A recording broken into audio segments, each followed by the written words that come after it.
আমি মরার নির্বংশে সারাদিন চেয়ারে বসে থেকে পাউডু মার।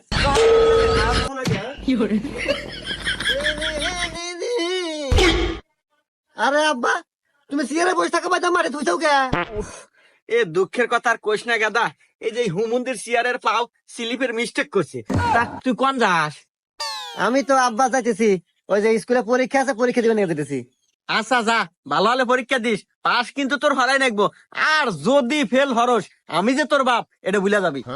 আরে আব্বা, তুমি ওইটা নিয়ে ভাইবই না তো, তুমি জানো না তুমি থাকতে আমার কোনো টেনশনই নাই। আর আমি তোমার বাধ্য সন্তান, তুমি যেটা করবে ওটা আমি অক্ষর অক্ষর পালন করবো। আচ্ছা গেলাম আমি পরীক্ষা দিবে। যা দেখি না যাস। কি রে গাদা, রেজাল্টের খবর কি? পাস কি করছু? এ ভাই আপনাকে তো আপনাকে চিনলাম না। আর আপনি আমাকে বাইক কে? আপনার তো চরিত্র ভালো না, আমাকে বাইক মহিলা বসে আছে না, বারান বাইক থেকে। ই হুমুন্দির সাল কি কয় রে?